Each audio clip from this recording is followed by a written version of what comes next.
Football Power Hour. Oh, ladies and gentlemen, it is a pleasure to have you with me right here because today's stream is one of those where, have you ever just like had a moment where you think, what if this happens and that happens and maybe this could happen?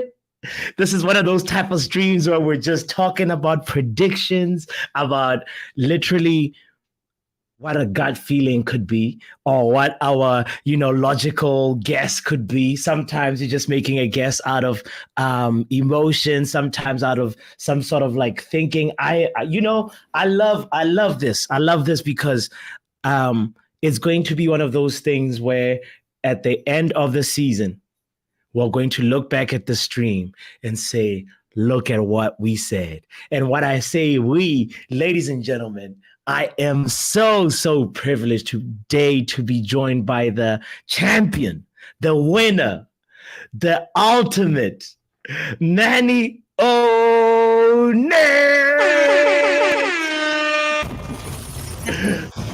What's up, Nick? You're right.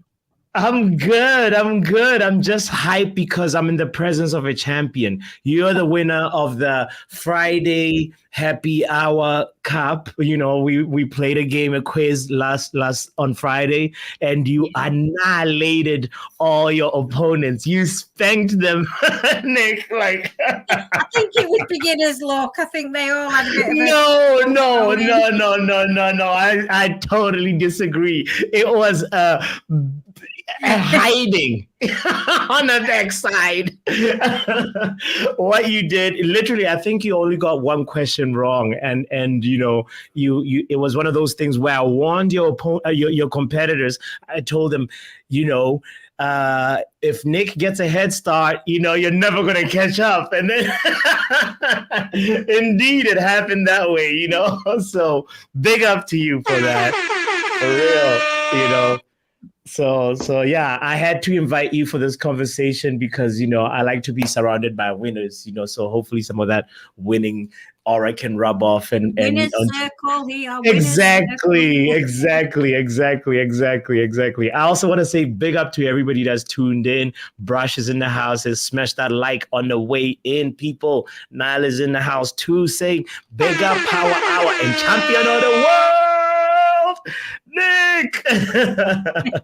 Yo, it's awesome to have you guys here. Need to make these questions harder. Think they were on begin. Oh, really? Nick, that's crazy. I think some of the questions were hard enough though, and you took some to VAR, so like it was a balanced bag. I think. I don't know. Maybe you can tell me. It's about the tactics. You see, I play to win. So you gave me the head start by saying if it goes to VAR, the opponent can't steal. So yes. I've got nothing to lose by going to VAR, have I? Even that if was I think possession football. Yeah. That was possession football. Oh, you play to win. I love it. But let's see. Brush says part of the spanking was due to cameo appearances from certain shady characters. Ooh. A weekly still shares like winners, not wafflers. There we go. Nick, is that new third kit? Oh, Nick, is that the new third kit? It is, but it's not. It's got white stripes, the official one. Obviously, mine's not official, so I think it's got white stripes. Anyway, I think I've Does seen it? I mean, it looks good. It looks good. I actually agree with it's Brush. really nice. I wasn't too keen on the badge at first, but actually, it's really quite nice. If you get past don't think about Liverpool, just think about the devil. Oh, I know. Somebody said it like in the stream earlier on when we were reacting to the kit. I think they said, look at Liverpool's 2016 kit or something like that. Somewhere, and it's just like, wow, the designers were lazy. Hopefully we're spending the money on transfer fees or not designers. So I can take that if that's the case, By the way, shout out to anybody that's tuning in right now, we're going to talk about, just the season and make some wild predictions and hopefully some of them materialize and so forth. But before that, Nick, I actually wanted to ask you, so where are you from? I'm from Manchester. You're from Manchester. Manchester. Yes. Manchester in the building. Born and bred. Born and bred. That's beautiful. So how did you start supporting Manchester? It's in the blood. It's in the blood, baby. You're born with it. You're born with it. My dad was a United fan. My dad was a United fan, and it went from there. And actually, he used to work at both Man United and Man City's grounds, so we used to be able to get in for free. Back in the days when it was the crappy turnstiles and you didn't need all these QR codes and stuff. Yes. So I think once you go to matches and you see the games, you pick up that passion for it. But I do have to say the rest of my family are City fans, so I got lucky with the good stuff. Your family members. So how does it work? So when there's a derby, I want to know how in the household it works out. Your dad is a United fan or City fan? Well, he's officially a United fan, but he says he doesn't mind as long as it's a Manchester team. But we don't go with that. We go with the United. We're not. Let's not be silly now. Let's be realistic. It's United. Yeah. I think he's just a bit too old to be competitive now. I hear. So when there's a derby, it must make the family dinner interesting. The family vibes is just I'm sure. Do you have a family WhatsApp group? How does it happen? What's the deal? Years and years ago, when we were dominating, it wasn't an issue because City were crap, United were brilliant, so there was no issue. And actually, City have now started to compete, although they've been cheating. So that's a big bone of contention as well. But I always get it. My brother lives in Chicago and he always messages me when City win. It's just terrific. And my little brother, who's only 22, is an avid City fan. And he waffles. He's a waffler. He waffles crap and he talks crap and he's always trying to shove it in my face. And for my birthday, he sent me a picture of Pep with the 3 trophies and said happy birthday. I was like, do you know what? Go away. So, yeah. It's not very entertaining when we get beat by them. Let's just put it that way. But I can take it. Their time will come. We'll be dominant again. It's not an issue. It's not an issue. Eras come to an end. You remember? Exactly. You remember? Exactly. So real quick. So when did you decide you were gonna support United? And I also want to tie that in with give me 3 players that are not playing for United right now that you really, really love. That you, when you're thinking Man United, these 3 players come to your mind. Well, I can't think of an actual defining moment where I thought I'm going to support United. I think it was always there. It was always a team that I enjoyed watching. So to pin it down, it's not really I've made that choice. It's a case of there is no choice. That's who I'm gonna support. So it's really difficult to kind of pick a defining moment. There's no choice. I love it. It's that's for me. It's funny. There was something about the winning culture of Man United too that draw me towards it. And I was just all the way in Botswana, just watching, the big games on TV. And it was just wow, I really identify with that team, not just that playing style, obviously having also, Fergie time. And there was things about that I saw elements of myself in it, that I felt this is me. This is my team right here, So that's why I posed that question to you, because it's usually always interesting. There's a little bit of an interesting background story to how somebody ended up and how that family members, all that close friends chose this team and that team, etc.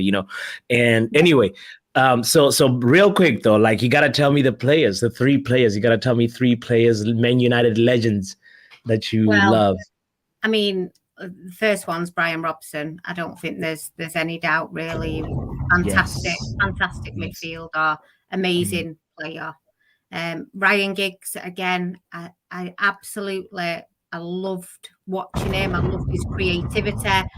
Yes. Not so keen on who he is as a human being, let's just say. But as a footballer. But actually as a footballer, he was really promising, and he was absolutely fantastic. And then the other one I'm going to say, although it's a bit of a bone of contention, because I like goalkeepers. I like to pick goalkeepers, and actually for me, Van der Sar.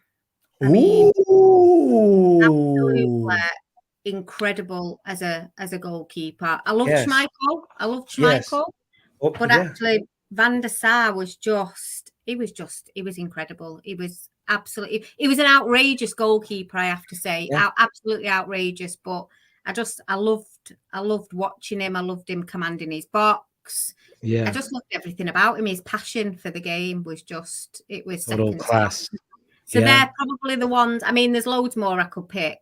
I mean, obviously you've got the king, Erik Cantona. You've got to have an honourable mention there. You know, Ferdinand. I love the defenders. Those kind of players. I love defensive players. Oh, who was your favorite defender then? If you're gonna, I'm curious, especially between our two legends, Rio and Vidic, or if you have somebody else other than that pairing. Like, see, Vidic does pip it for me when you're looking at Ferdinand and Vidic, but actually, I loved Yapstam.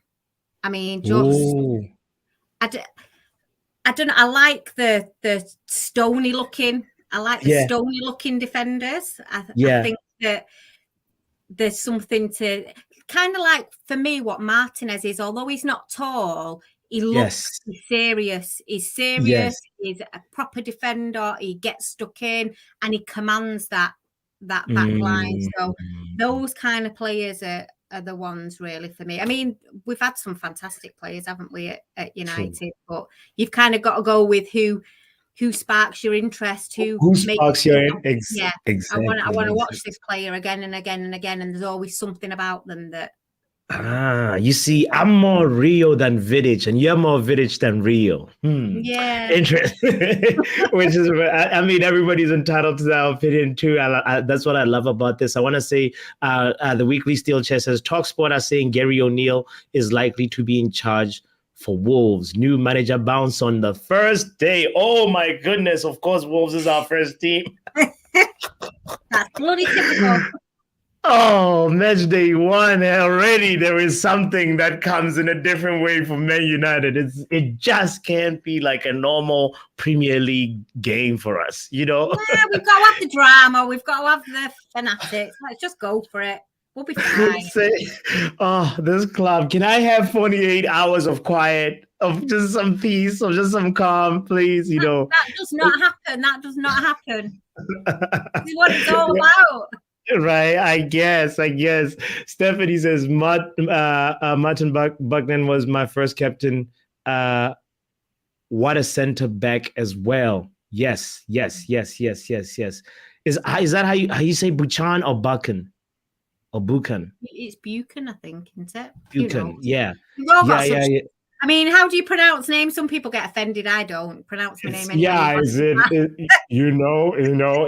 names are, it's so funny because that's always like a thing about like what part of the world are you, like what languages do you speak, or like, well, how, what sounds can you make, also based on your language. I do want to include a section though in the happy hour quiz where we just like pronounce like difficult names, That would be brilliant. That would be really good. Just a funny bonus round or something. Anyway, let's go to our predictions. I want to really just talk about how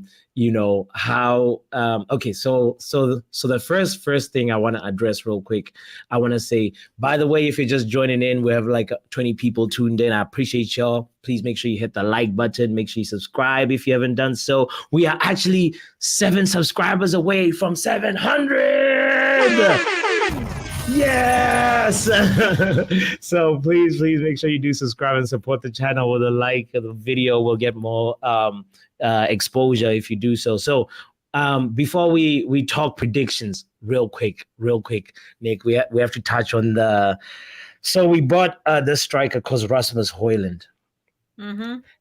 He somehow passes his medical, and then now news surface that he might have a long-term back injury that might hinder him playing him more than 2 games a week. Like, how does that make you feel when we have Martial, who already works for the physio, for the medical department? Like, I was trying, because what's going on?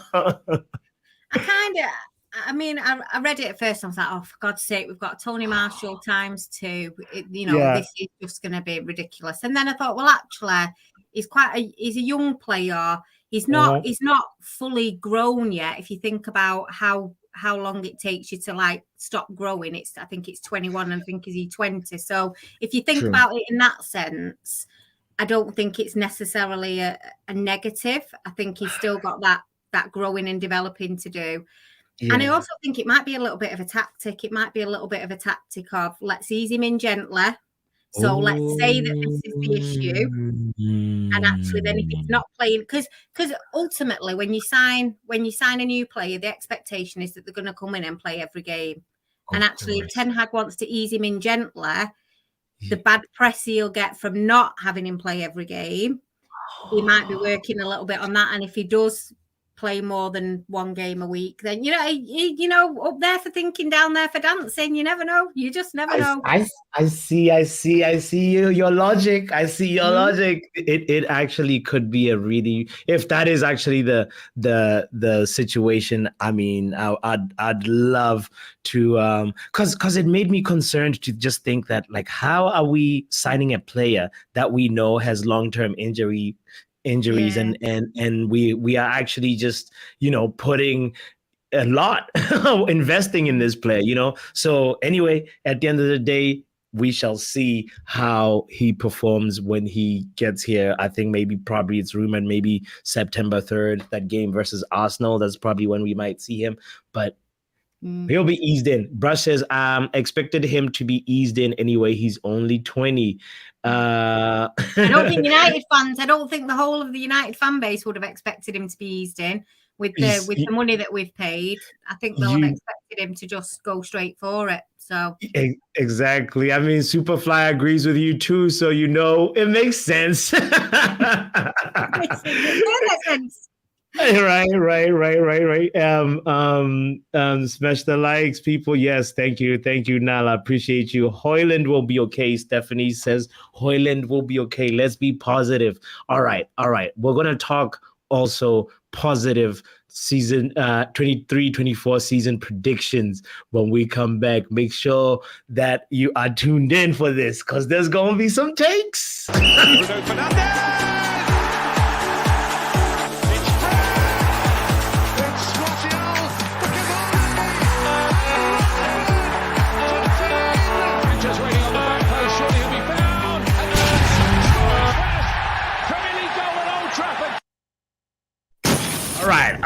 All right. There's going to be some takes, some kind of like, hear me out. Literally, I feel like something, this is the time, Nick, to just be like, we're going to, just try and look into the future and be like, what is going to happen? Throw them wild cards. Throw the wild cards out there. I want to just start with the first question and say, all right, who will be the signing of the season? I'm curious too, if also you're tuned in, make sure you participate in the chat. Let us know. Big up to Manj, who just tuned in. Hit the like button. Who is going to be the signing of the season for you? Starting with you, Nick, and then I'll put in my answer. Let's think. So, are we talking just United or? I mean, both. We're going to talk Man United, and then we're going to talk rivals as well. So you can start with whichever you want. Okay. I think for me, who I'm really interested to watch will be Mount.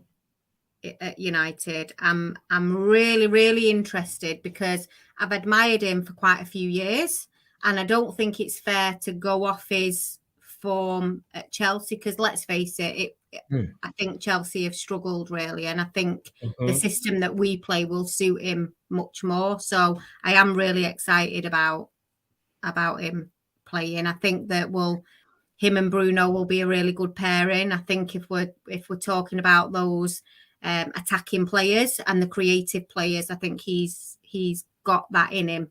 I think he just needs to be in the right format within the team to do that. I don't think we can go off pre-season either. I know he's got slated quite a bit pre-season, but I was looking for the pre-season stats for you to be like, all right, no, 7 games, 0 assists, 0 goals.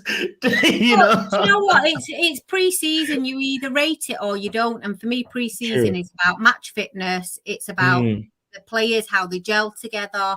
It's about the football knowledge that they've got on the pitch. And what I like about Mount is that although he doesn't have lots and lots of possession, he gets himself into spaces and he expects those players to get the ball to him. He's got that footballing intelligence for me. And if you watch him play, he might not have the ball a lot, but when he does have the ball, he's really progressive with it. So that's what I like about him. He, and he should fit our, transitional play really well. Like the engine that he also brings to that midfield can't be understated. Like it's really interesting because Bruno has a big engine.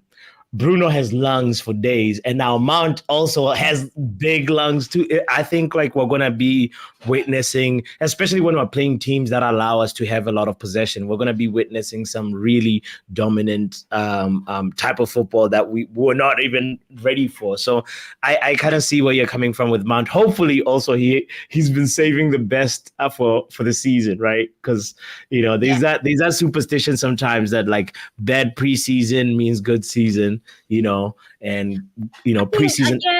I think for me, getting the number 7 shirt as well, I think there's this expectation that those players are going to just come in and be the number 7 that we've all wanted and needed and we want to look up to. And it's not like that. It doesn't work like that. You have to give players the chance to gel within the team and solidify the place. So you've got to give them time for me. Not every player can come in and hit the ground running. Yeah, true. Okay, so Mount for Man United, and then signing rivals when you're looking around at some of the players that have been moving around. These the Declan Rices, the Havertz, there's a lot of like transfers that's been happening. Which one caught your eye and you think will be the signing of the season for their team? I don't know whether it's right to say the signing of the season. What I am looking forward to is seeing McAllister for Liverpool. Yeah. I'm not. I mean, he played well in the World Cup, and I think that they might be a bit naive with him. It'd be interesting to see, but I think what they've done is they've taken a player that obviously won the World Cup, and they've kind of taken it on as this great player, and it'd be interesting to watch because I do think he's a good player, but it'd be interesting to see how he works with Klopp's system and the other players. So not going to say the signing of the season, but he's definitely an interesting one for me. I see what you're saying. I want to also shout out to everybody that's tuned in. We got my family tuned in from Manchester too. I got my blood. That's my niece right there. She says, thank you for the show. Watching from Manchester. I think Onana. Yo, let's hope Onana does it. Brush also says Amrabat if he comes. If not, then Onana. That's his signing for the season for Man United. DJ Superfly is gonna be like, hear me out. We see what you're saying. Yo, it's gonna be right here. We got the receipt, DJ Superfly. If Mbappe happens, because Nick, here, hear me out. Man United always have a deadline day signing. Not always, but sometimes have a deadline day signing. That's just like out of the, you're not expecting it, and Mbappe is looking for a home and he wants to challenge himself. And hopefully, if it doesn't work out with Real Madrid, then we're allowed to dream, right? We're allowed to dream. He's not coming. I mean, you can dream all you want. He's you just crashed my hopes right there. I'm sorry, but I mean, come on, we have to be a little bit realistic. Okay. Listen, walk with me here. Hold on. If we get Qatar ownership, then Mbappe is not that much of a pipe dream. Like, he actually could maybe happen. And say, like, obviously the Real Madrid door has to close. There's a lot of conditions in this, Nick. Okay, let's just forget what I'm talking about. You hear me out then. Okay. Manchester United was built on a foundation of evolving players. It's bringing the players in and developing them at the club. We don't generally tend to have a great record of buying super expensive superstar players who are valued at an awful lot and using them to win. We've used our youth, we've used players. All I can tell you is that you don't buy a team. So you look at City and you look at it and you go, well, they've bought a team. Gotcha. Well, actually, they haven't. A lot of City's players have not been superstar signings. Aside from Haaland, who again, the football. When it wasn't a superstar price, what they paid. But aside from him, the players that they've brought in have not been mega superstars. But what they've been able to do is Pep's picked a team based on his style of football, what he wants to see happen within the team, the style of play, and he's got players that are willing to work with him and develop in the same way that Giggs was, that Beckham was, that Scholes was. You think about that class of 92. Some of them were, Gary Neville will openly admit that he wasn't a fantastic player. He had to work twice as hard as everybody else to become that decent player. So for me, it isn't about big signings, and I think you're taking away the ethos of what Manchester United is. Just going for those big signings. Personally, that's just me. I'm not gonna not support United if we get Mbappe. I'm going to support him 100% and hope that we do win stuff. And I'm all for being proven wrong, but I just don't think that we will. When we get big egos, your Pogba, your Ronaldos. It don't work out for us at all. True. And I mean, when we got Ronaldo, he wasn't even a Galactico. Like, he became, you know what I mean? His best days were at Madrid, and he came back. It wasn't us. We helped to develop him, and actually he left when his best years came, and we kind of got him back. And I'm thankful for all the goals that he scored, but let's face it, it didn't work out, did it? And I was the only one probably that didn't want him. I was like, no, this is a terrible signing. We don't want him back. Let him but hindsight's a wonderful thing, isn't it? And Thanks. No, I agree with you. Superfly also says, I'm hoping Rasmus Højlund will end up being our best signing. Yes, that is the conversation about the signing of the season. And then let me see who I wrote down. I think I was like, for us, it would be Onana. And I think for our rivals, it could be is it Nicholas Jackson, the Jackson kid for Chelsea, the one from I think Villarreal, if I'm not mistaken. So there's a lot of if, buts, and maybes, because say Spurs, if they get to keep Kane for one more season, James Maddison might just become the signing of the season when we're looking around for the rivals, because of how the chemistry that James Maddison for me would be what Christian Eriksen was for Spurs, and they never really got a proper replacement for Eriksen ever since Eriksen left. So they got different kind of creative players like I'm blanking out on his name, Ndombele, and like they got different kinds of players, but they never really got like somebody who could really cook and serve like So Maddison could potentially, if Kane stays, Maddison could actually end up having a really great chemistry with him and with Son as well. So anyway, that is the conversation about the signing of the season. So can I just go back to Onana? Go ahead. Yeah.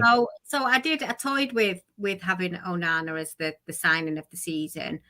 Yeah. But I'm really scared. I said it last time. I've got really bad Bartes vibes. And I remember Di Canio putting a goal past Bartes. Bartes was shouting for offside, trying to play mind games, and Di Canio didn't care. He put it straight past him. Yeah. And for me, watching Bartes was a bit like you need to have a nappy just in case, because there could be times where you really could poo your pants, or he could have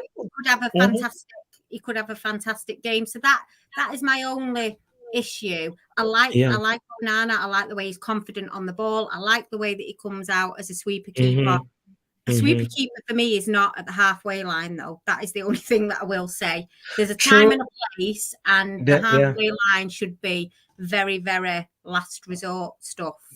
Nick, I think that thing happened at the right time, and it's like one of those things where he knows he needs to bring the confidence and mentality that he has, but he still needs to check himself every time and be like, what if we lose possession? Am I in the best place right now to try and like mitigate that? But at the same time, we also have to acknowledge that like even other ball playing goalkeepers, sweeper keepers, they actually get lobbed over. Edison, I can think of like the time I might have been Shea Adams from Southampton who lobbed him last season and scored a goal just like so easily. McTominay has definitely scored a goal from distance. You know what I mean? I don't rate Edison happen. At all. I don't rate Edison at all. I'm not. You don't rate? Okay, true. Don't rate him at all. So it's not surprising. No, really. I'm with you on that. I'm actually more Alisson than Edison. Yeah, absolutely. So. Yeah. At least we can agree on the goalkeeper part. Okay, all right. Let me read Stephanie's comment, and then we're done with this part of the conversation. Caicedo, Mount, Bruno would work, but Casemiro, Mount, Bruno will struggle versus big games.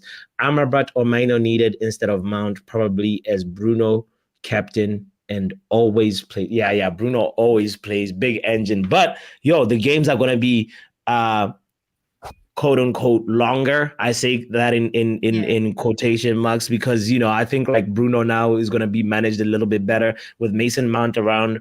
Ten Hag might even go to one of those things where they kind of are like playing the same position and one is supporting the other from the bench type thing. I don't know. That's just my season prediction of how Ten Hag might use Mount too. I got you. And then Superfly says we probably won't get him, but stranger things have happened. Oh, talking about Mbappe, the pipe dream about Mbappe. All right. that is the signing of the season. I'm curious about who will be the player of the season. So I'm assuming this kind of means like, a player that's not signed this season, that's already had time to acclimate at whatever their respective squad is. So real quick with Man United, and then we're going to go to the rivals. What is your player of the season? It's going to have to be Martinez for me. I think up until he got injured last season, he was phenomenal. And actually, I do look at pre-season games in that I look at the talent that's there and the possibilities.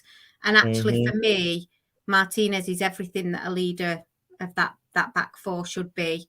I like his arrogance. I like his passion. I like his this. This is my ball. I will win this ball. It belongs to me, and I'll take it off you. And I think he does that so well. And for somebody who is officially, little, let's just say his average height, he really does command. He really commands, and he's quite menacing. If I don't know whether it's to do with his hair or what, but for me. There's something steely in his eyes that I think, he's got total and utter control, and he's confident on the ball. Just everything for me. And actually, I think that our back four misses him massively, regardless of who is playing in that back four. Everybody plays better when Martinez is there. And actually, you put him in with Onana, and I think that we'll be fine. That's gonna be a great combination, right? The confidence that Martinez has on the ball and that Onana has on the ball. They could even do a 1-2, like just passing the ball to each other and driving it into the opposition third. Mange has gone with Martinez for United and Saka for Arsenal. Which rival player do you think will be the player of the season? It's gonna have to be a City player, as much as I hate it. Yeah, but, yeah. I mean, you've got to be honest, haven't you? As a fan, you've got to be honest. True. And actually, I think that you've got your De Bruynes and your Haalands, and I'm skeptical of Haaland, if I'm being honest. I think that we're getting into the second season. There's no World Cup this year, so there's no break for him. But I think De Bruyne will probably just pip it for me. Oh, okay, KDV. All right. That is a big He's shout. A phenomenal player. I mean, you can't. Yeah. There's no getting away from it. He's a phenomenal player, but it helps that he's got really good players around him as well. Yeah. I have a feeling that we're going to see the first year when Bruno Fernandes came in, the impact that he had at Man United. I feel like he's about to have a rejuvenated impact because he is now captain. Yeah. He is now the leader, the field marshal, and we're about to see a really, really, much like. Of course, he'll probably still be petulant and still be complaining a lot and everything. That's part of his nature. But I feel like because he has that and he's able to, and if we get the Amrabat signing, as Brush said earlier on, like that is going to be able to give Bruno to be just, he's so dangerous around the box, just outside the box. And like, if he's not providing when he gets a chance to shoot, all those Mason Mount chances that he got in preseason, if it's Bruno, they're going in, So we're looking at potentially player of the season, I feel like, and also, like I like the fact that he's so reliable on penalties, and we're gonna be. Unfortunately, that nickname Manchester United, we're gonna get a lot of more penalties this coming season, and Bruno will put them away, and I am so excited about that. So that is my prediction. And in terms of rivals, I feel like Enzo Fernandez. This is tied into our top 4, top 6 conversation later. But Enzo Fernandez is going to be one of the players of the season. I think, in my opinion, it just feels like I was just so impressed by how he gelled with. He was just a plug and play when he got into Chelsea, and he was like one of the most reliable standout players for Chelsea, and he's going to continue that if they get him a good partner like say Caicedo or whatever. Anyway, we'll see about Enzo. Next thing real quick, I want to see Stephanie says Ruben Diaz for City center back. He's so underrated. He is. Yeah. We totally agree with that. All right. So the next one is, who will be top assister? Who will lead the charts with assists for Man United and for all, for our rivals? Okay, so I think that we'll probably, for United, we'll go for Fernandes, because I think he's an obvious choice. Yeah. You think of his assists last season as well. I mean, I'd like to say Mount, but again, I think that there'll be an element of Bruno as captain kind of getting that. I do think we should start counting pre-assists as well, but that's just me. Because there's a lot in that. There's a lot in that link-up play, isn't there, and the creating of the chance in the first place. And sometimes it's just lucky that you're the assister. It's all that play that happens before. Yes. But I mean, again, that's just me. And I think if we're thinking about like top assister, then I would be tempted to go for somebody. De Bruyne, Salah, Maddison. I think they're obvious choices. Based on form. I totally agree with both your choices. I feel like I have the same answers, and that is everything. Like you said everything that I was going to say about that too. So the next one is, who will be the team that will be the underachievers of the season before we talk overachievers? Okay. This is interesting. Let's think. Who did I think about?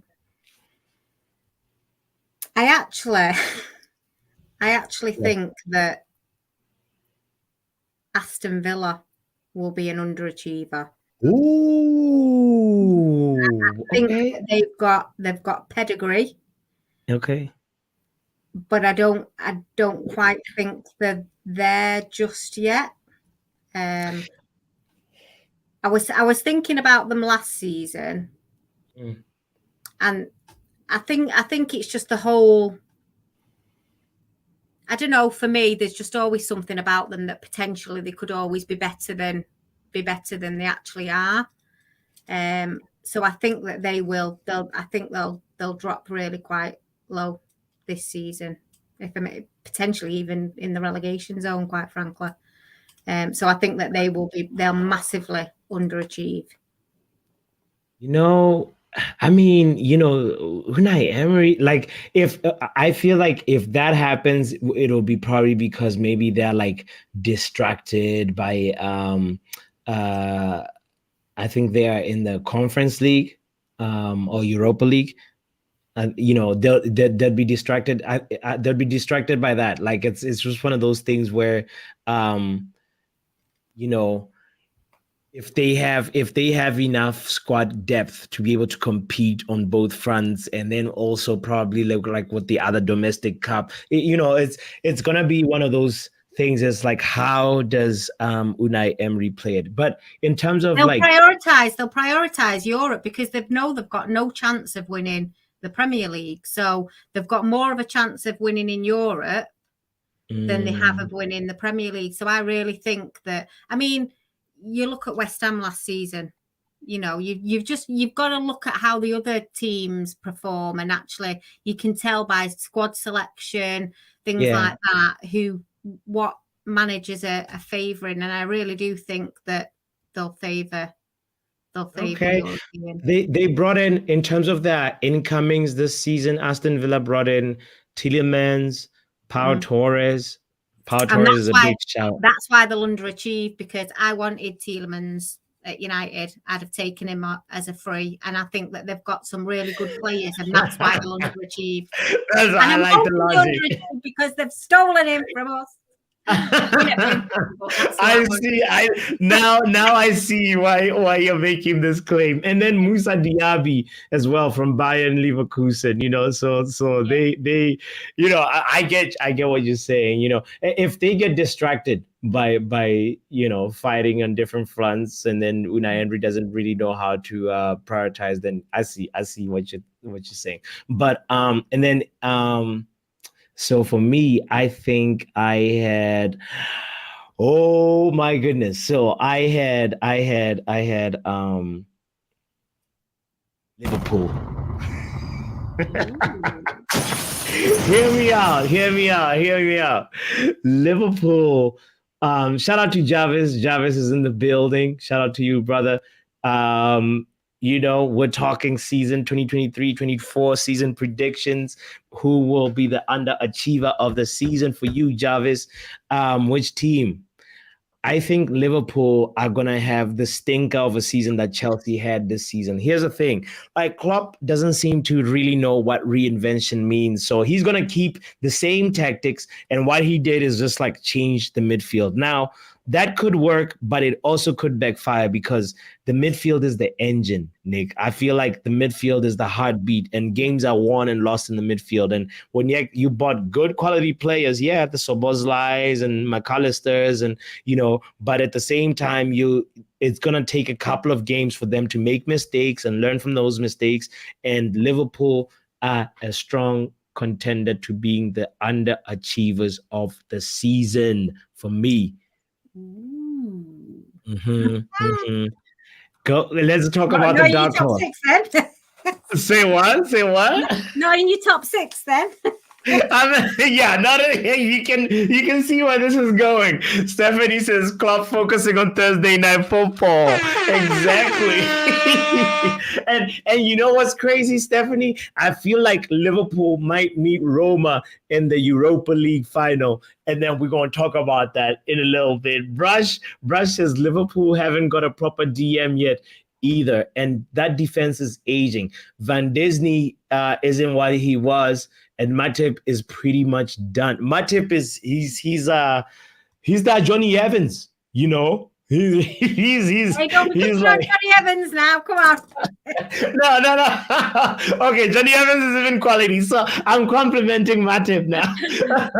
No, Matip is aging, and he didn't look good in the last preseason. I saw a game where I can't remember who Liverpool was playing against, but they just walked through Matip like he was a cone. You know, and defensively, Liverpool are poor, says Stephanie. Manj agrees. No, Manj says underachieving is going to be the Tottenham Hotspurs. You know them? Do you know Tottenham? What? Tottenham Hotspur? Top Spur? No. What's that? you never heard of them? No? Oh Lord, let's see if the Spurs are one of those wild ones. If they get to keep Kane, it's a major change of fortunes. If they don't keep Kane, it's like, yeah, they're not even top 8 even. Javis says, I have a feeling Liverpool will surprise us. I suspect Arsenal and Newcastle will disappoint us. Both clubs have Champions League and not the squad depth to match it.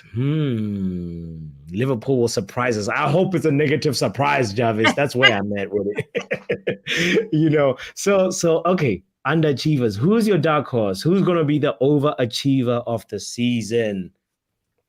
I'm actually going to disagree with most people in the comments who said that they were underachievers. I think Tottenham are going to overachieve this season.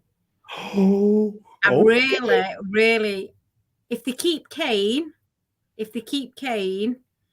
and they've got Maddison, I think Combination. I really do. What? I really do think the drop off this season, last season, was quite dire, really.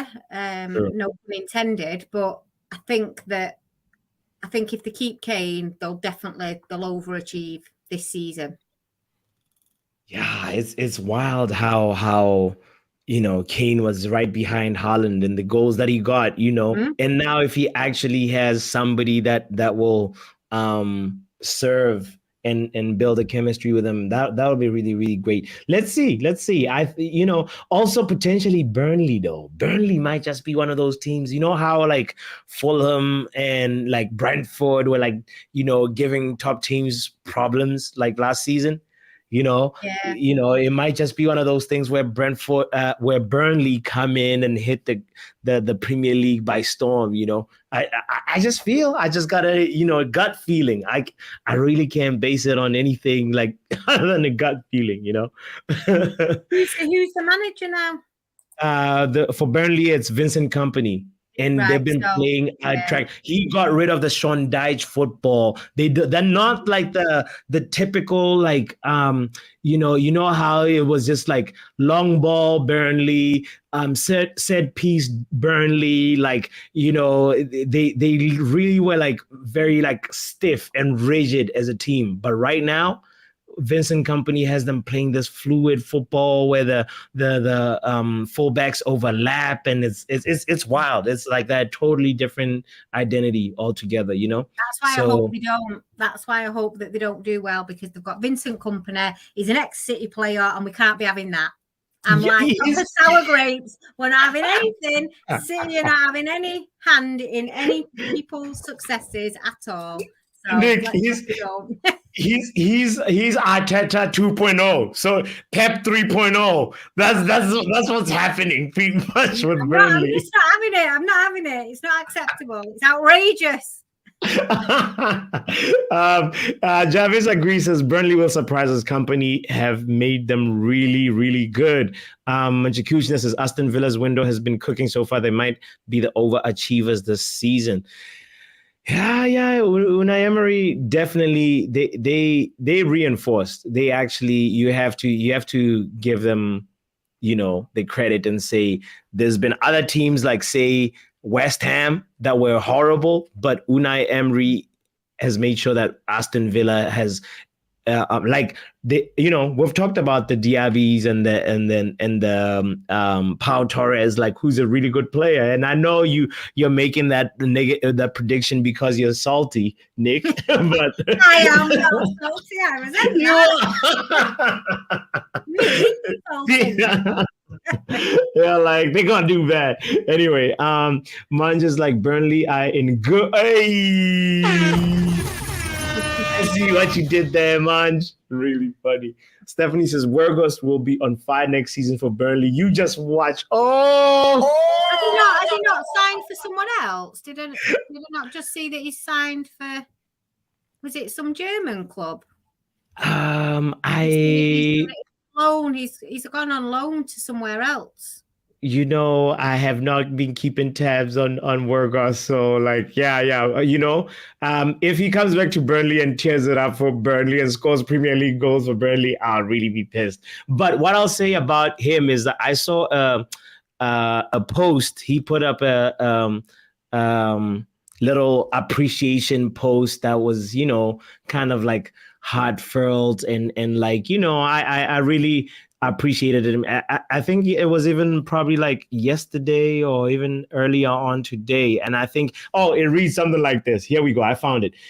Dear Manchester United supporters, thank you for everything. I have truly enjoyed every second at this club. From our Carabao Cup victory to my first goal at Old Trafford, I wish you the best. Thank you for everything. Top lad, in my opinion. That he didn't have to post that, It's Weggy. Yeah. Techie Weggy, says Manchester. What are you joining? I think the reports are that he's joining Hoffenheim. On loan. I think he's set to join them. So maybe we might be. Manchester, I think, confirms that. I think it's Hoffenheim too, as well, says Manchester. Stephanie says Wergos will be. Oh, we already read that. R10 said Chelsea will overachieve from 12 to 6. That is a big overachievement. All right, moving the conversation forward. All right, we talked underachievers. We talked top assisters. We're about to talk golden boots. Who will be the top scorer for Man United and who will be the top scorer in the Premier League, Nick? Okay, so I think Rashford will be the top scorer for United, but he's not got a chance of winning. He's not got a chance of winning the Golden Boot. To be honest, I think that your Golden Boot is going to be your Haaland or your Kane. I mean, What's been evident from United is that our goals generally tend to be spread out amongst 2 or 3 different players. Your Brunos, you had Ronaldo, Rashford. I think we'll see quite a few from Garnacho. We'll see quite a few from Antony. So I hope so. We've not got the players. I mean, maybe Rasmus will be different. I don't know, but we don't generally tend to have those players that poach the goals and get all the goals. And actually, when Ronaldo did get a lot of goals, he actually took them. If you look at the other squad players that were getting goals the season before, he'd taken their goals from them. All those goals and made them his. Yeah. So I think you're looking at Haaland or Kane for me, realistically, as much as it's making. Yeah, that is true. I think I went with Rashford and Haaland / Kane as well. Yep, that is what I wrote down. Yeah, totally agree with you. I mean, Højlund, if he didn't have this back injury, you'd want him to have hit the ground running, and maybe like the desire would be like new goals, whatever, new aims. But I don't think that's gonna happen. So anyway. That is the conversation about the Golden Boot winner and top goal scorer. So this ties into who will be in your top.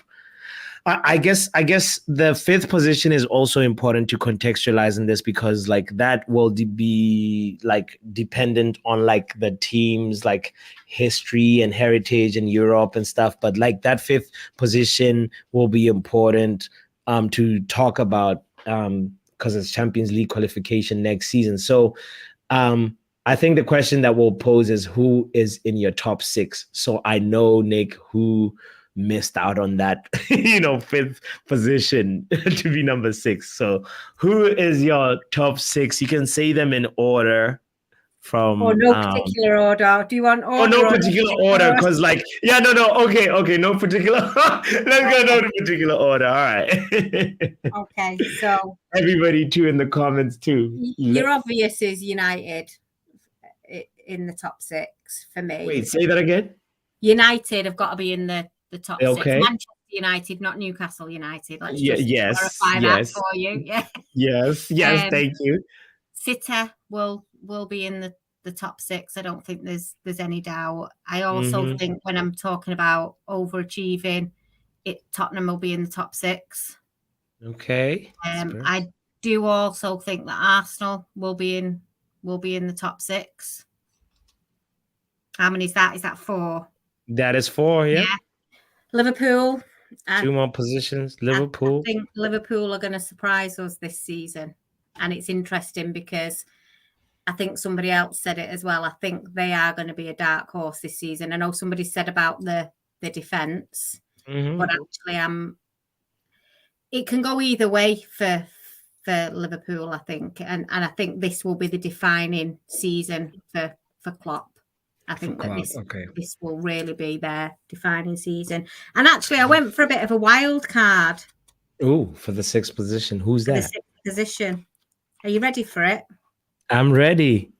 I went for West Ham. Oh my God! Like, do you know what? They're coming off the back of a European conference win. Let's just go for it. Let's just see, because Moyes is a bit like that as well as a manager. He can either be really successful or he can just be really shit. And I think that he might surprise us this season. So I've gone for him. And then I had Aston Villa as 7th, just as another one. But yeah, that's my wild card. When I said it to someone, they were like, "Are you on drugs?" I was like, "No, I'm not." We've got to have a wild card. Seriously, because you know what?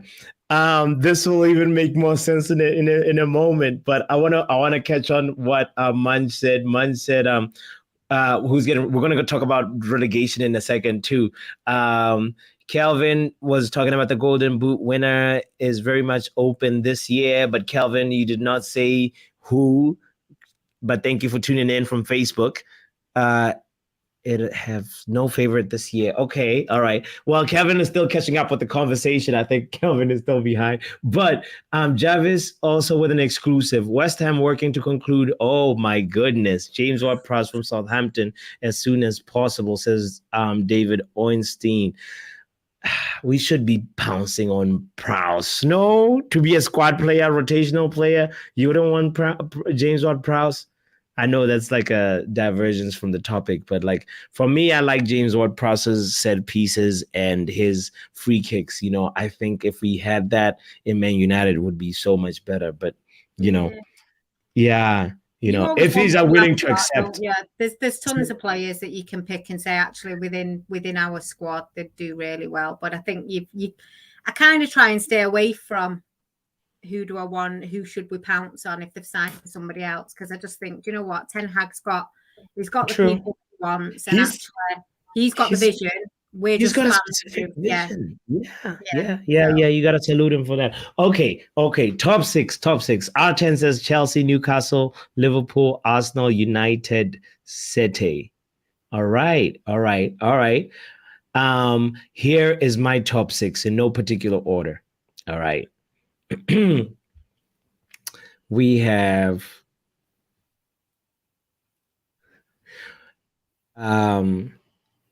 City, United, Arsenal, Brighton, Chelsea, and Newcastle.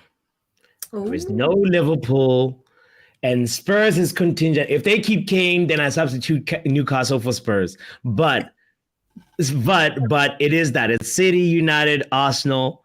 Oh my goodness. I feel like I actually wrote this down in order of what I feel like will be the top 6 in the Premier League. Here's why.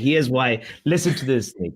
So Arsenal, they're going to realize too late in January that they need a striker.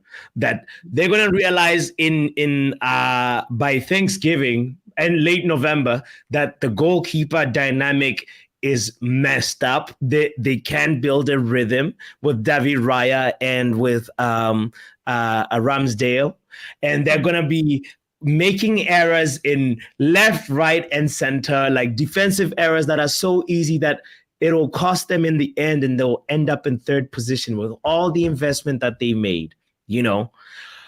Brighton is going to be a wild, unexpected as here's the condition with Brighton. If they get Kudus into the team, and also they I don't know what's happening with Caicedo and the Chelsea deal. Maybe that might work, maybe that might not work. But if they're trying to make this top six conversation, they need to keep both. They need to keep Caicedo and also get Kudus into the team, which they're capable of. Is just like, what are their ambitions and what do they really want? So though all those things depend on that. But this is why I'm saying, hear me out, Nick. So yeah, that is my top six prediction of how things will line up. So are you saying that City are going to win it again?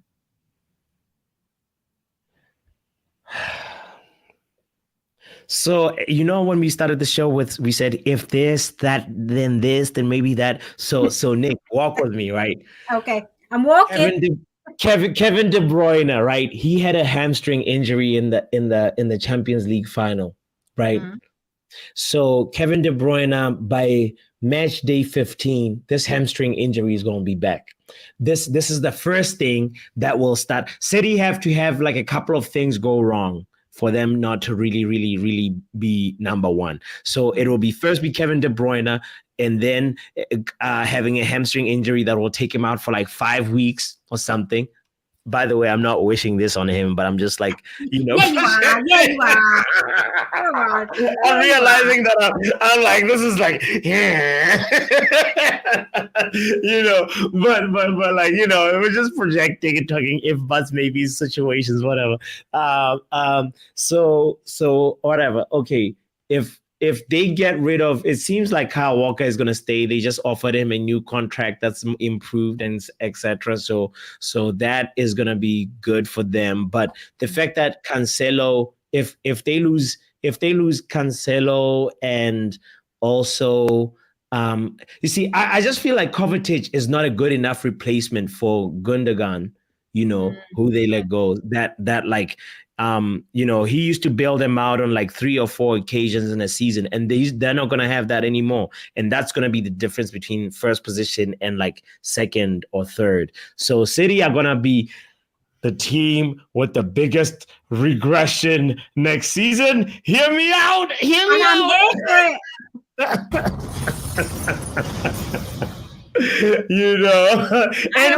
it. I'm here for it. Yes. And also they lost the assistant manager, Nick. Like, they can't keep on like, and what's the last thing that I'll say about them is the human factor of like satisfaction and thinking you're all that and blah, blah, blah, blah. They just won a historic treble by dominating, So, anyway. That is a wild take. Javis, by the way, big up to you, says, Javis says it's relevant because it probably means no McTominay to West Ham. They moved on. Oh, that was about the conversation earlier. Forget James Ward-Prowse. I need West Ham to conclude a deal for Maguire and McTominay. That's where Brush is. He's just like, give me the money. You got a big wallet, West Ham. Stop, with the silly predictions. Stephanie, I hope that what we're thinking really happens. Javis went with Man United. Is this in actual order? I feel like it's in order, Javis. We have the receipt. Man United first, City second, Liverpool third, Arsenal fourth, Newcastle fifth, and Chelsea sixth. That wouldn't be bad. The new FA rules will cause a lot more injuries in the league. Oof. I hope not. Right. The opposite. Exactly. Stephanie Griffin says Haaland needs to get injured. Kevin De Bruyne needs injuries. DVS needs to go out for a meal with Martial. There's a lot of stuff that needs to go wrong for City to have not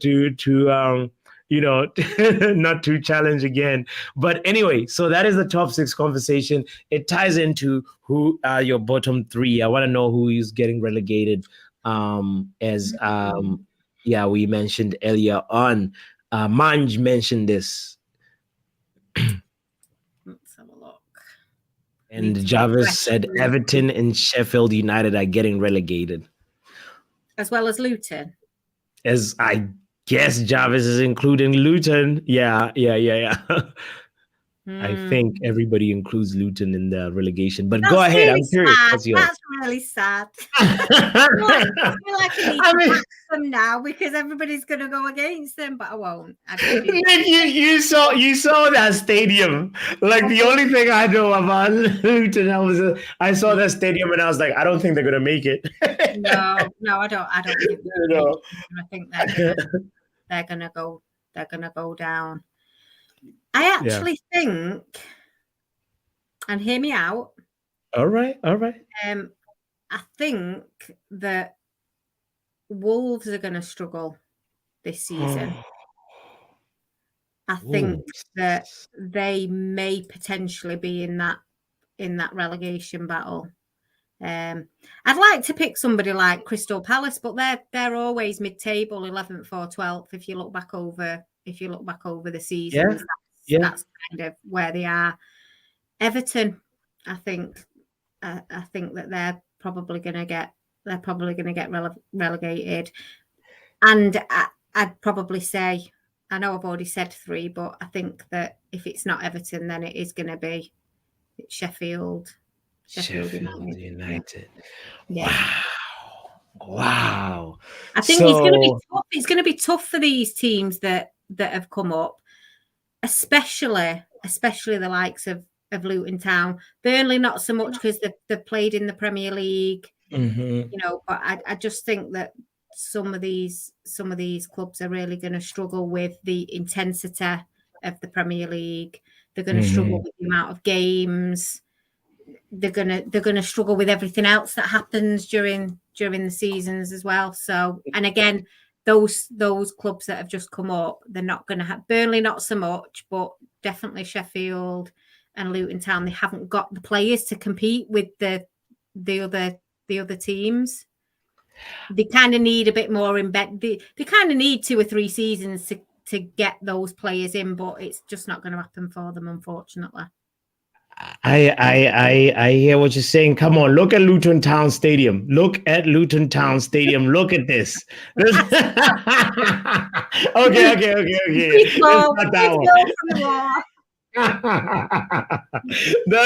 That's not the official stadium, by the way. But it is not too far from that. I mean, it's one of those where these like houses nearby. It feels like somebody really kicks the ball, like like the way what's that Arsenal bloke Vieira did when he kicked that penalty versus Man United. Like that ball can land in somebody's house. That's how the Luton Town surroundings look like. But no disrespect to them. It's a warm welcome to the Premier League. That's all. Archen says, y'all hating on Luton because of their stadium. No. We love them. Shout out to Young Adams, who's he says, hi guys. What do you guys think about Chelsea? I think, like as we mentioned, it's in my top 6 and also Manchester's top 6 and a few people's top 6. And they've got Pochettino. They've got, he's a specialist with working with youth, and they won't be distracted by Champions League football. They'll be really in it to win it. Like I'm talking about the Premier League. So everything is lined up for Chelsea, in my opinion. Anyway, Machikisha says fan cams at somebody's house, somebody's grandma's house is gonna be lit when we're talking about Luton Town. Hey, that's too funny. Stephanie Beaumont surviving again then. All right, so let's see my relegation list. I think I went with bottom three. Oh, so this is why this is so interesting. I went with Luton, obviously. Sheffield is the second team. And then hear me out. Hear me out. Nick, hear me out. I went with West Ham. What? Really? Wow. I know. It's wild. It's between West Ham and Nottingham Forest. But I feel like West Ham so far, I haven't seen any significant signings. They lost their heartbeat, the captain. They struggled a lot last season in the Premier League. I know they did well in Europe, but there's something about the team dynamics that have to be figured out quickly. And do you know right now, like, it's literally West Ham. I don't know if they know that we are literally 3 days away from the Premier League starting, from next day one, So it's one of those things. It's one of those things where I feel like West Ham might just wake up too late. And this ties into the next question that we're going to talk about real quick as we're concluding the stream is who will be the manager who gets fired first. There's usually some sackings right before Christmas. I'm curious who you have on your list, Nick. Hear me out. All right. It's a safe space. Go ahead. I think as a wild card, I think we're looking at Klopp as a if it was 100 to 1, I think it'd be worth a punt. I think he's under pressure now. He's under pressure to do something to succeed. And last season was a really poor season for them, considering the signings that they had and the players that they had. They were really, really poor. They did well against United, but sometimes it's not one game. It's not a one-game show, is it? It's a season. So I do think that that's a wild card. But I actually think my manager that I think will get fired is Eddie Howe. Newcastle's Eddie Howe? I really think that they've got delusions of grandeur now. I think from being in the Champions League, I think that there's an expectation now, and the pressure is really, really going to be on him. And I would not surprise me at all if he's the first manager to be fired by Christmas. Yeah. When they're not doing what the fans and the club are expecting them to do because of where they finished. Because quite frankly, I think it was an anomaly last season. I don't think that they necessarily deserved. I don't necessarily think that the football was great. They managed to get the results, but I do think that he's going to be under a massive amount of pressure, and I think he could be the one that's gotten rid of. I don't think it's not going to be Moyes, because let's face it, who else will take West Ham on, but I do think that they've got these delusions of grandeur with Newcastle. So he's my one that I'm putting bets on going. Okay. All right. That's a big take. I mean, I actually, what's crazy? I also have, hear me out, Jurgen Klopp as well. I have Jurgen Klopp in my one of the first, like it's Jurgen Klopp / Moyes / Paul Heckingbottom. I feel that's the manager for Sheffield United, because like Sheffield is gonna be like a walk in the park, and then they're gonna need to switch it up at some point and be like, no, we can't keep conceding like this, So I don't think the pressure's going to be on those teams that have just come up. I don't think that the clubs are going to have pressure on the managers in this first season. I really don't. I think that's a wild card. That is a wild Hear me out. card. If like reaching Christmas and they've had only like 2 wins, like there's gonna be the board is gonna be like, hold on, guys, let's do something. Just like last season. There was Premier League. Nick, there was a lot of managers getting sacked last season. It was the season with the most sackings ever, and it seemed like to be like one of those things that somehow that like some boards believe in, and they're like, this is the way to revive a dying team. You just sack the manager and you just go boom, the iron. Strike while the iron's hot. While the iron's hot. Exactly. So a lot of I feel like there's gonna be a repeat of that. Maybe we might not see the same number of sackings, but there's gonna be a lot of and I feel Sheffield United is gonna be the first team, but we'll see. Klopp already has the hotel booked, sister. Klopp wants to go to Istanbul.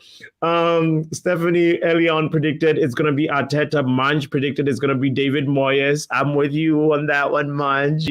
I was so undecided about who is going to be. Machikusna, West Ham signed the best CDM in CONCACAF. Who's that? Is that... No, if they sign Scott McTominay, that's the best CDM in CONCACAF. What are you talking about, Machikusna? Is he taking unless... He's taking it. I think he's taking a piss. Superfly agrees, says with you that Jurgen is probably going to get the sack first as well. Jen says Klopp has stayed beyond his sell by day. He's expired milk now. Oh Lord. All right. Klopp or Postecoglou or whatever his name is at Tottenham. That guy sounds like Darth Vader. If you hear him talking, Nick, like he goes like every time he's got a he's like I don't know, it's like a radio or something. He's on some COPD kind of or something. Has he got it's wild. It's wild. You should listen to a press conference of him about when he's talking and you'll get what I mean. Edson Alvarez. Newcastle are already in the Saudi league, says Stephanie. All right. Buzz doesn't know what CONCACAF is. They actually signed. Oh, no. I saw the Edson Alvarez. I didn't know if it's actually like done. I saw the thing that he was about to get signed. So big up to them. Yeah. Okay. All right. Thank you for clarifying, Machikusna. All right. This last talking point is obviously you did not mention who's going to win the league. I did that for a reason. You did that. We saving it for last. Okay, if we save it for last, because we're talking cups right now. Let's go to the smaller cup and say Europa Conference League and then Europa League real quick. There is like a big, in the League. Yeah, start with Europa League. Will probably be the same people that win it all the time. Sevilla. So you said they get relegated from Champions League and then come back to win the Europa League. That's the Sevilla cycle always. Yeah. All right. Conference League, I've no idea. Club Bruges, I've no idea. You sent me the list and I was like, I don't care. I don't care. There is Aston Villa. There is Osasuna. Yeah. Fiorentina got plugged in there because Juventus had some FFP things going on. So, there is Frankfurt, there is Lille from France. There's big teams. I don't care. Pick one. You can pick him. I'm going to go with Aston Villa. I'm going to pick one and just go Aston Villa. Okay. That's fair. And all Champions League, I actually don't care as long as City don't win again. Anybody but City. I will literally take anybody but City. What if? Okay, so this whole, conversation is all contingent on like, where is Kane going to go? If Kane goes to Bayern Munich, I feel like Bayern Munich are going to win the Champions League. with Tuchel and like a whole, like, you know, he's had preseason with them, and he, you know, the reinforcements that they've done, you know, like they actually might, and it's been a long time since Bayern Munich has won the Champions League. So either them or Barcelona or they're your obvious choices, aren't they? Or yeah, Manchester United. Exactly. I was about to be like, yo, hear me out. It could be. Man Obviously, United. we're going to win it. Obviously, that's the obvious choice. But if we don't, it can be anybody but City. That's all I ask for. That's my only condition to us not winning it, is that it's not City that win it.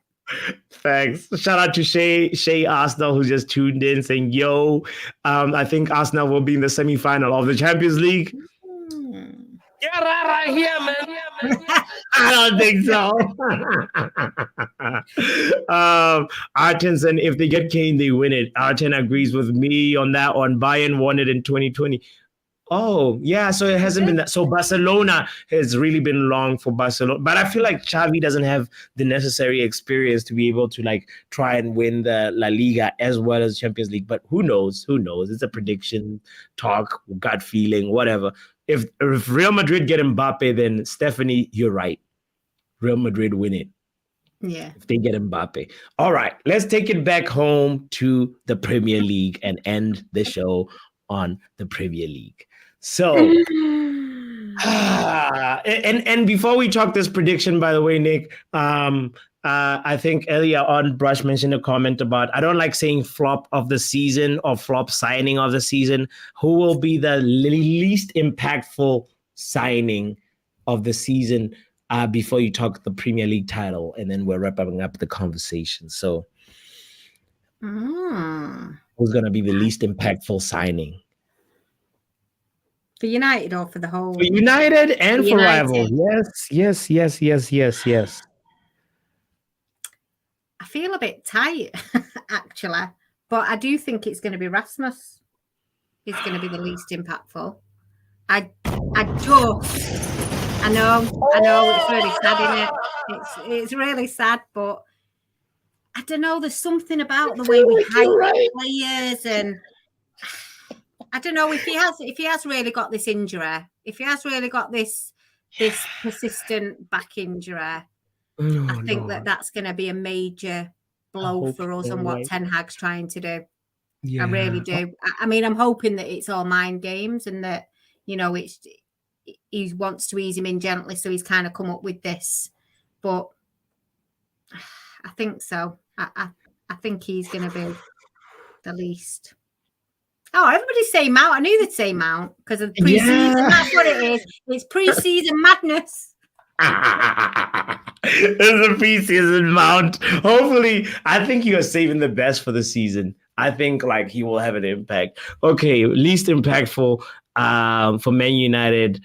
Oh, why do I feel like I have to agree with your Højlund take? Oh, no. If he's only going to start in September, right? If he's only going to start first week of September, and he's going to not be getting a full game, so the first full game he'll get will probably be in October, and then we're like looking at like maybe him scoring like 3 or goals before Christmas. Oh Lord, the future's not looking bright for Højlund. I mean, all of these predictions are obviously going to be wrong, aren't they? I hope we're proven wrong, Nick. I hope we're proven wrong. Okay, all right. So that leaves it for the main question of the day: who will win the title? Dun, dun, dun. Yeah. I don't want to say it, but all right. I'm gonna give you a drum roll. Drum roll. I do think it's going to be City again. I really, really do. I don't think we're quite there just yet. I want us to win it. I really do. But I'm just not convinced yet that we've got it right. Yeah. I don't think Arsenal will do it though. It's a safe space. Just as often I hear. Leave me alone. I could have said Liverpool. I was going to say Liverpool, but you know, I was going to go right out there. No. Oh, Lord. Okay. All right. Well, hear me out. If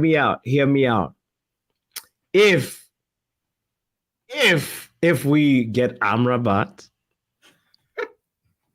if we get the baller French guy John Claire Todibo. No, that's the wrong sound. That's a bad omen. I pressed the wrong button, Nick. I meant to press the air horn. That's a bad sign. But okay, whatever. Even if we get to Debo or not. But the main reinforcement is Amrabat and like a second striker. Maybe if somehow by some crazy chance we daydream and get Harry Kane, he doesn't end up going to Bayern Munich. I know Shay says unlikely, whatever, but it is what it is. If at all we get Harry Kane, I feel like we are title challengers, Nick. I have to put it on record and say if we get Kane. I do think that we are going to challenge, but I'm not completely convinced with the system the way it is and the players that we've got, that Ten Hag's got it. Yeah. The thing that worries me is like we have to know that there's gonna be a learning curve with Onana and the defensive line. That thing that happened in the preseason is gonna happen a few times. Yeah. And Manchester, this ain't FIFA.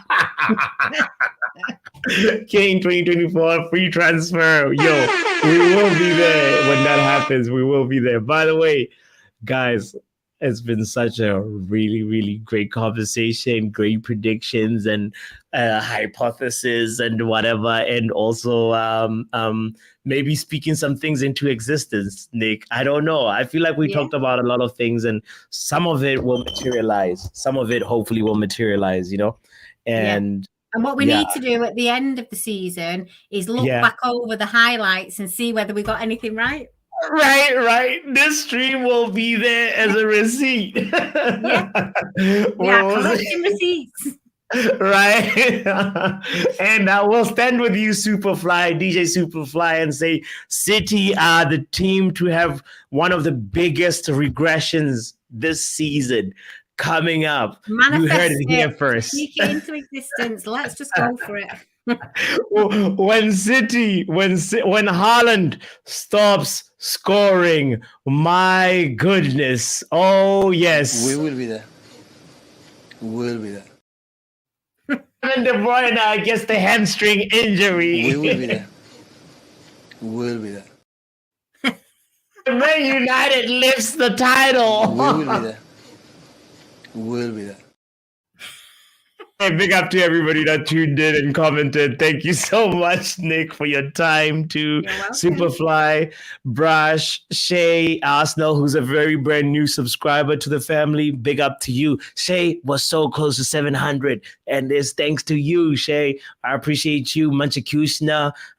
As always, R10 and everybody else that commented. Shout out to you. I can't shout you all out individually, but I want to just tell you we appreciate you guys so much for making today's show special. Yo, Brush says remember to follow on the Twitch as well as on YouTube. Yes, it's at Football Power Hour on Twitch as well, and also Facebook as well. Top stream, both of you. Thank you. Yeah, this is the reigning champion. It was bound to be a top stream. This is the happy hour champion, yo. Fantasy Island football. Thank you. Great show. Puppy, Nick, and the chat. Thank you. We out of here. Peace out. Man United is going to be playing soon, and I hope to get Nick back on the show. We'll review a game together or something like that. We'll talk about that. And yes, big up. We out.